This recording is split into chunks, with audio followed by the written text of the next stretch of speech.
ಇಂತಿಂಥ ಪೊಲೀಸ್ ಸ್ಟೇಷನ್ಗಾಗಲೇ ಅವ್ರನ್ನ ತೋರಿಸಿದ್ದೇವೆ. ಅದ್ರ ಜೊತೆಗೆ 402 ಸಬ್ ಇನ್ಸ್ಪೆಕ್ಟರ್ನ ಕೂಡ ಅದನ್ನು ರಿಕ್ರೂಟ್ಮೆಂಟ್ ಮಾಡಿ ಅವರು ಟ್ರೈನಿಂಗಲ್ಲಿದ್ದಾರೆ. ಬಹುಶಃ 2 ತಿಂಗಳಲ್ಲಿ ಅವರು ಕೂಡ ಹೊರಗಡೆ ಬರ್ತಾರೆ. ಈಗ ಹೊಸದಾಗಿ ಈಗೇನು ನಾವು 56,000 ಜನನ ರೆಕ್ರೂಟ್ ಮಾಡ್ತೇವೆ ಅಂತೇಳಿ ನಾವು ಮೊನ್ನೆ ಕ್ಯಾಬಿನೆಟಲ್ಲಿ ಡಿಸಿಷನ್ ತೊಗೊಂಡಿದ್ದೀವಿ. ಅದರಲ್ಲಿ 8,000 ಪೊಲೀಸ್ ಕಾನ್ಸ್ಟೇಬಲ್ಸನ್ನು ರೆಕ್ರೂಟ್ ಮಾಡೋದಕ್ಕೆ ಕೂಡ ಕ್ಲಿಯರೆನ್ಸ್ ಕೊಟ್ಟಿದ್ದಾರೆ. ಹಾಗಾಗಿ ರೆಕ್ರೂಟ್ಮೆಂಟಿನ ಬಗ್ಗೆ ನಾವು ಹೆಚ್ಚು ಕ್ರಮ ತಗೊಳ್ತಕ್ಕಂಥ ಕೆಲಸವನ್ನು ಮಾಡ್ತಾಯಿದ್ದೇವೆ. ತಮ್ಮ ಪ್ರಶ್ನೆ ಏನು ಅಂತೇಳಿದರೆ, ಈಗ ರೆಕ್ರೂಟ್ಮೆಂಟ್ ಆದವರು ಉದಾಹರಣೆಗೆ ಮಂಗಳೂರಿನಲ್ಲಿ ದಕ್ಷಿಣ ಕನ್ನಡ ಜಿಲ್ಲೆಗೆ ಅಪ್ಲಿಕೇಶನ್ಸ್ ಕರೆದ್ರೆ ಅಪ್ಲಿಕೇಶನ್ಸ್ ಹೆಚ್ಚು ಬರ್ತಕ್ಕಂಥದ್ದು ಬೇರೆ ರಾಜ್ಯಗಳಿಂದ. ದಕ್ಷಿಣ ಕನ್ನಡ ಜಿಲ್ಲೆಯವರು ಅರ್ಜಿ ಹಾಕೋದಿಲ್ಲ. 10% ಅರ್ಜಿ ಹಾಕಿದರೆ ನಮ್ಮ ಪುಣ್ಯ. ಆ ರೀತಿ ಪರಿಸ್ಥಿತಿ ಇದೆ. ಅದು ಯಾಕೆ ಏನೋ ಗೊತ್ತಿಲ್ಲ. ಪೊಲೀಸ್ ಕಾನ್ಸ್ಟೇಬಲ್ ಹುದ್ದೆ ಅಂತ ಒಂದು ಒಳ್ಳೆ ಹುದ್ದೆ ಅಂತ ಅನಿಸಿಲ್ಲ ಅವರಿಗೆ ಅಂತ ಅಂದ್ಕೊಳ್ತೀನಿ. ಯಾಕೆಂದರೆ ಅಥವಾ ಬೇರೆ ಬೇರೆ ಆಪರ್ಚುನಿಟೀಸು ಬೇರೆ ಹೊರಗಡೆ ಎಲ್ಲ ಸಿಗ್ಬೋದು ಅವರಿಗೆ. ಹಾಗಾಗಿ ದಕ್ಷಿಣ ಕನ್ನಡ ಜಿಲ್ಲೆಯವರು ಹೆಚ್ಚು ಹಾಕೋದಿಲ್ಲ, ಹೊರಗಡೆಯವರು ಆಗ್ತಾರೆ. ನಾವು ಮಂಗಳೂರಿನಲ್ಲಿ ನಾನು ಬಂದಾಗ ನೋಡಿದರೆ ಅಲ್ಲಿ ಇರೋರೆಲ್ಲ ಹೆಚ್ಚು ಜನ ಬಿಜಾಪುರದಿಂದ ಬಂದಿರೋರು, ರಾಯಚೂರಿಂದ ಬಂದಿರೋರು, ಆ ಭಾಗಗಳಿಂದ ಬಂದಿರೋರೇ ಹೆಚ್ಚು ಜನ ಇದ್ದಾರೆ. ಅವ್ರಿಗೆ ಸಮಸ್ಯೆ ಏನು ಅಂತೇಳಿದ್ರೆ ಅವರಿಗೆ ತುಳು ಮಾತಾಡೋಕ್ಕೆ ಬರೋದಿಲ್ಲ. ಅವರಿಗೆ ತುಳು ಕಲಿಯೋ ಅಷ್ಟೊತ್ತಿಗೆ ಅವರಿಗೆ ವಯಸ್ಸಾಗೋಗಿರುತ್ತೆ. ಆದರೆ ಅವರಿಗೆ ಪ್ರಾಬ್ಲಮ್ ಏನಂದರೆ ಅವರಿಗೆ ನಮ್ಮ ಜಿಲ್ಲೆಗೆ ಹೋಗಬೇಕು ಅಂತೇಳಿ ಯಾವಾಗಲೂ ಬೇಡಿಕೆ ಅವರಿಗೆ. ನಾವು ಅದಕ್ಕೆ ಕಾನೂನಲ್ಲಿ ಪ್ರೊವಿಷನ್ ಮಾಡಿದ್ದೇವೆ. 7 ವರ್ಷ ಆದಮೇಲೆ ಅವ್ರ ಜಿಲ್ಲೆ ಎಲ್ಲಾದರೂ ಕೇಳ್ಕೊಳ್ತಾರೆ, ಅದನ್ನು ಕೊಡ್ಬೋದು ಅಂತೇಳಿ ಕಾನೂನು ಮಾಡಿದ್ದೇವೆ.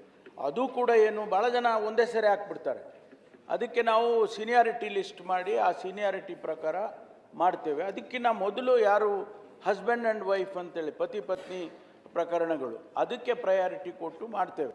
ಇಲ್ಲಿ ನೋಡಿ 3 ವರ್ಷದಲ್ಲಿ 100 ನಾವು ರೆಕ್ರೂಟ್ಮೆಂಟ್ ಮಾಡಿರೋದು 4,967.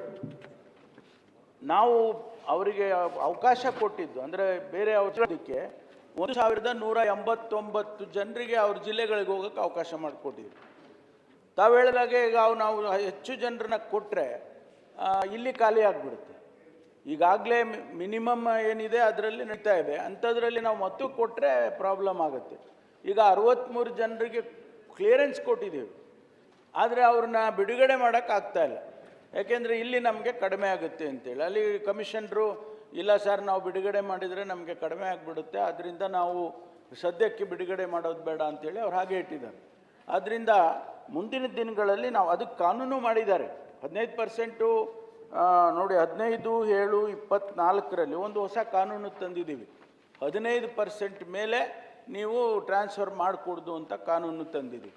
ಅದರಿಂದ ಎಲ್ಲ ರೀತಿಯಲ್ಲೂ ಕೂಡ ಅದಕ್ಕೆ ಕ್ರಮ ತಗೊಂಡು ಒಂದು ಸ್ಟೇಷನ್ನಲ್ಲಿ ಎಷ್ಟು ಮಿನಿಮಮ್ ಸಿಬ್ಬಂದಿ ಇರಬೇಕು ಅನ್ನೋದ್ರ ಬಗ್ಗೆ ಈಗಾಗಲೇ ನಾವು ಕ್ರಮ ತಗೊಂಡಿದ್ದೀವಿ. ಆ ಪ್ರಕಾರ ಇವತ್ತು ಮಾಡ್ತೀವಿ. ತಾವು ಇನ್ನೊಂದು ಪ್ರಶ್ನೆ ಕೇಳಿದಿರಿ, ಅಂದರೆ ಇಲಾಖೆಯ ಪೊಲೀಸ್ ಕಾನ್ಸ್ಟೇಬಲ್ಗಳನ್ನು ಒಂದೇ ಜಿಲ್ಲೆ ಘಟಕದಲ್ಲಿ ಕರ್ತವ್ಯ ನಿರ್ವಹಿಸಲು ನಿಯಮಾವಳಿ ಅಥವಾ ನೇಮಕಾತಿ ಅಧಿಸೂಚನೆಯಲ್ಲಿ ತಿದ್ದುಪಡಿ ತರ್ತೀರಾ ಅಂತ.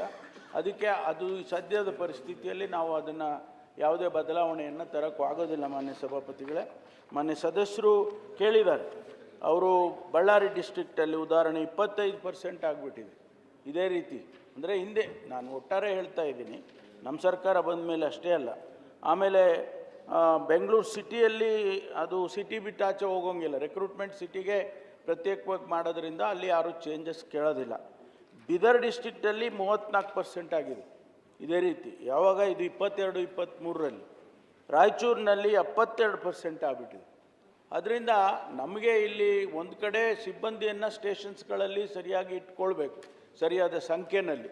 ಇನ್ನೊಂದು ಕಡೆ ನಾವು ರೆಕ್ರೂಟ್ಮೆಂಟನ್ನು ಆಗಿಂದಾಗೆ ಮಾಡ್ತಾ ಇರಬೇಕು. ಅದನ್ನು ಮಾಡ್ತಾ ಇದ್ದರೆ ತೊಂದರೆ ಆಗೋದಿಲ್ಲ. ರೆಕ್ರೂಟ್ಮೆಂಟ್ ಯಾವಾಗ ನಾವು 4 ವರ್ಷ 5 ವರ್ಷ ರೆಕ್ರೂಟ್ಮೆಂಟ್ ಮಾಡದೇ ಇದ್ದರೆ ಸ್ವಾಭಾವಿಕವಾಗಿ ರಿಟೈರ್ಡ್ ಆಗ್ತಾರೆ. ರಿಟೈರ್ಡ್ ಆದಮೇಲೆ ಖಾಲಿ ಆಗಿಬಿಡ್ತವೆ. ಆದ್ದರಿಂದ ಮಾನ್ಯ ಸದಸ್ಯರಿಗೆ ನಾನು ಹೇಳೋದಿಷ್ಟೇ, ಈ ನಿಯಮ ಏನಿದೆ 15%, ಅದ್ರ ಮೇಲೆ ನಾವು ಮಾಡಿಕೊಡೋದಿಲ್ಲ ಅಂತಕ್ಕಂಥ ಮಾತನ್ನು ಅವ್ರಿಗೆ ಗಮನ. ಸಚಿವರು ಉತ್ತರ ಕೊಟ್ಟು ಆದರೆ ಅಂತಂದರೆ ಈಗ ಉತ್ತರ ಕರ್ನಾಟಕ ಕಡೆ ಬಂದವರು 95% ಅಲ್ಲಿಯವರೇ ಸರ್. 10 ವರ್ಷ ಆದ ನಂತರ ಎಲ್ಲ ನಮ್ಮ ಮಂಗಳೂರಿನ ಎಲ್ಲ ವಿಚಾರ ಅವ್ರಿಗೆ ಗೊತ್ತಿರ್ತದೆ. ಅದರ ನಂತರ ಊರಿಗೆ ಹೋದಾಗ ಇಲ್ಲಿ ಖಾಲಿ ಆಗ್ತದೆ, ಇನ್ನು 200 ಪೋಸ್ಟ್ ಖಾಲಿ ಇದೆ. ನಾನನ್ನೋದು ಈಗ ಇದ್ದದರಲ್ಲಿ 150 ಹೆಡ್ ಕಾನ್ಸ್ಟೇಬಲಲ್ಲಿ 44 PSA ಮಾಡುವಂಥದ್ದು, ಆ ರೀತಿ ಅವರ ವೇತನ